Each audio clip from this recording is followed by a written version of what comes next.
What's up? What's up? What's up? Man, it's your boy Progress P. You watching Food for Thought. Yo, I want to talk to you today about staying out of prison, bro. Man, I really want to see dudes stay out of prison once they get out, bro. See a lot of people, we all become a part of that the recidivism rate. I was a part of it too because I did more than one stint in prison. But anyway, man, if you're ready to get out of prison and stay out of prison, dude, you got to start thinking outside of yourself, man. The first thing it's going to take, bro, is some selfless love. You got to think about your parents, bro. You're a son, man. You're probably a father, man. You might be a husband, a brother, an uncle, whatever. You got to start thinking about those people that are a part of you. Your moms, your parents might be getting older.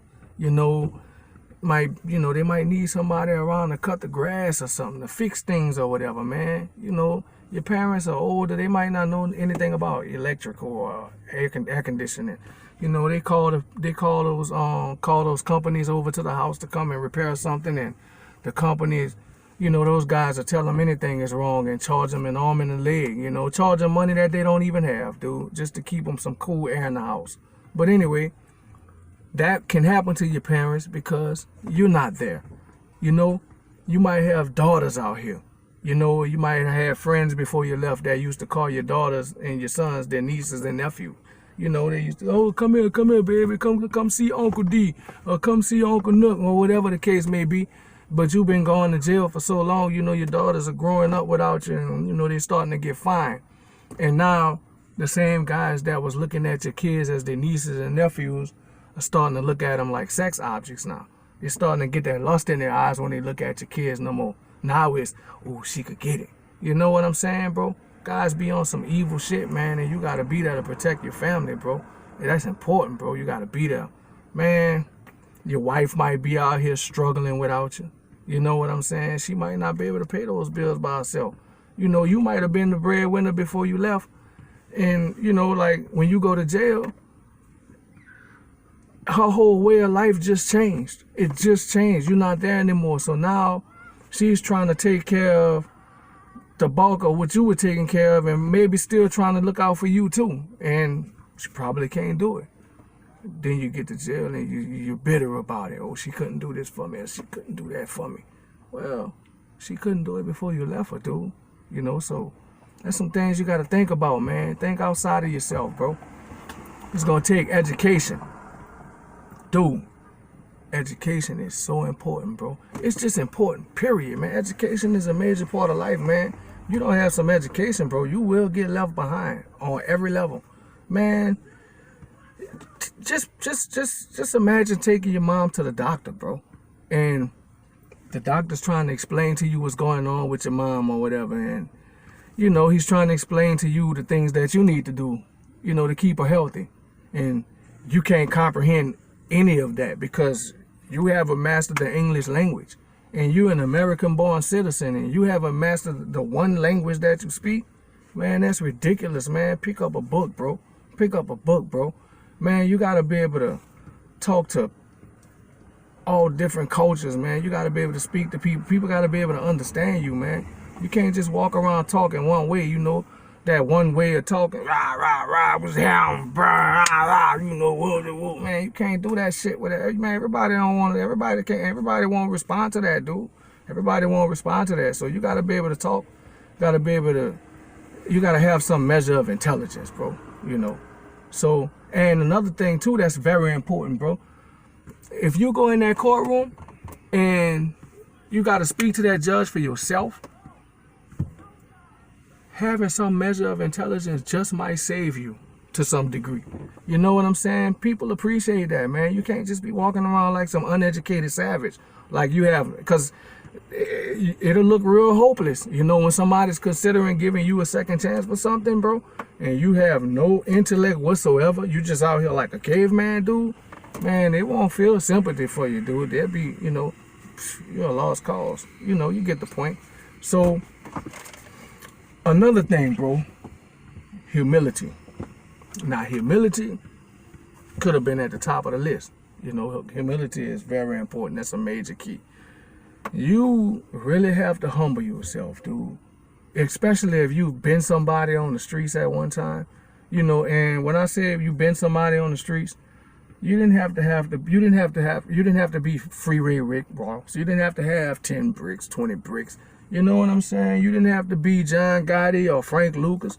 When I say being somebody, if you were selling $50 slabs or half ounces to dudes or whatever, you know, and, you know, those guys are hustling on their little peanuts or whatever, they rely on you for that service you provide. So you are important to these people. You are somebody. You know what I'm saying? So with that being said, excuse me. Anyway, back to humility. You are somebody. So you got to humble yourself, you know, to come home from jail. You broke. You used to be somebody, but now you're not. You know, you don't have anything. You known for being in nice cars. You know what I'm saying? You're known for having nice clothes, always having money in your pocket. And now you home, you broke. It takes a lot of humility to just say, okay, all right, I know I'm broke, but I can't hustle no more. So I'm not going to do that. What I'm going to do is I'm going to go out here and get a job. And I'm going to work that job until that job pays off. Or I'm going to go to school. Or I'm going to do this. Or I'm going to do that. You got to decide to do it and stick to it. You know, you might be riding around in a car that you don't want. You know what I'm saying? But you got to be blessed to have it. You got to feel blessed to have it, man, because, you know, you can't go back to doing what you were doing. So you got to humble yourself. You got to humble yourself, and you got to ride that bucket until you get yourself together the right way, till you can afford to get out of that bucket, give it to somebody you love, and move on. You know what I'm saying? Move on up.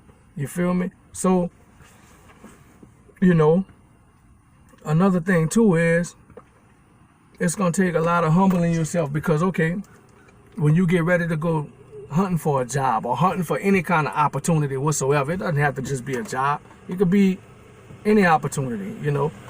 When you go hunting for this opportunity, you might have to dress a certain way. You might have to speak a certain way. You might not be able to be yourself for that moment. You got to put your best foot forward and leave an impression on the person you're introducing yourself to. You got to humble yourself to do that. Because when you were somebody on the streets, everybody had to adjust to you. Now you got to make all the adjustments, because now you stepping out of your world and you stepping into their world, and you got to learn how to survive in the real world. You know what I'm saying? So the rules that apply to your life, they don't mean shit here. You know, in the real world, you know, what you did on the streets, your whole way of thinking's got to change. You see what I'm saying?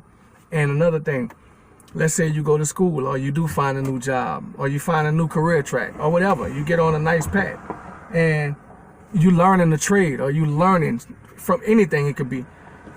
The person that's teaching you, they got to be able to, you know, they have to be able to relate to you. You know what I'm saying? They have to like your personality. They have to appreciate your enthusiasm for the most part, because most people don't want to teach you if you're not enthusiastic about learning. They feel like they're wasting their time. And if you're not humble enough to be taught and people can't tell you anything because you're so hard to get along with, that'll cause problems. So humility, bro, is very important, dog. You got to be able to humble yourself, bro. If you can't humble yourself, dude, you're on the track to just, it's you dead game, player. So, you know, it's going to take planning, commitment, execution, bro. When you make these plans, bro, you got to plan something like, okay, okay, let's just say you want to be, I'm going to use my life, for example. I decided that I needed to get a trade because I didn't know how to do anything but use the pot racks and the scale. Anyway, I decided I needed to get a trade. So, I had to go to school. You know, I got my GED first, all right? Then I went to go get into this apprenticeship so I can become an electrician, to get that trade. So when I got to this place, they asked me for a credit, Algebra 1 credit. I needed to have that. But you only get a credit Algebra 1 if you graduate from high school. I got a GED, so I didn't have that Algebra 1 credit. So they offered an online course, which was a 4 or 5 month course. I had to take that course just to get the online credit, just so I can fill out the application to get into the apprenticeship. And I did that, you know, and it was hard. It was time consuming, but that time is going to pass regardless, dude. If they say, hey, man, you know, right now, starting today, if you come and start working with us today, 5 years from now, you can be a certified electrician. You'll be making $70,000 to $80,000 a year in this state, in Louisiana. You know, if you go somewhere else, it can go up was $180,000 to $200,000 for being an electrician, dude. And if you never been nothing but a drug dealer, an inmate, a parolee, a probationee, or a fugitive, then being an electrician making 180 racks a year, dude, man, that's love, man. You know that, bro. So anyway, when they tell you you can get this done in 5 years, think about this, dude. Shout out to my pops too, because my pops always told me that I love you, dog. My pops always told me that time is gonna pass regardless. So when you look up 5 years from now, where do you want to be? You want to still be in the same position saying, oh man, that shit take too long. Or you want to be where they told you could have been in 5 years. So, you know, you got to make a plan, bro. You got to focus on it. You got to stick to it. You feel me? You can't let nothing deter you. Another thing, bro, is solitude. Solitude is important too, bro. Because you got to have time to just think your own thoughts. Make your own plans. Try your own things, bro. You know what I'm saying? Make your own adjustments. Learn your own stuff, bro. You got to have time to do all that without outside influence, bro. You start getting with them people that you used to do that old stuff with, and them same old ways will come back, bro. It's easy to fall back into the same old way of thinking, same old way of feeling. You know what I'm saying? Especially when you used to have fun, you know, in the streets. It's hard to get away from that, dude. That is an addictive life. You never have to get up. You never have to report to nobody for nothing. You know what I'm saying? Your bills paid. You got nice. It's hard to get away from that, dude. But you can do all of those things legally. Just take a little time, bro. Right now, I'm in school trying to be an electrician, going to be an electrician, but I want to be more than that. I'm just using this to get to where I need to go. And that's what I advise you to do, man. Just get yourself out of the rut that you've been in for so long, dude. That comes from being programmed all wrong, bro. And I guess I'll save that for another video, man. But much love to all of y'all, bro. I hope y'all dudes really get it together, bro, because this prison shit, bro, it's not what's up, dog. It's stealing your life, stealing your youth, stealing your labor, stealing your love, taking your money, taking your soul. Because you know when you sitting in that joint, bro, and you're not around the people you love, dog, that shit make your heart start turning black. You know, you're not around people you love, so you know it's a bad experience, bro. But anyway, we'll save that one for another one too, man. Nothing but love to y'all, man. Food for thought.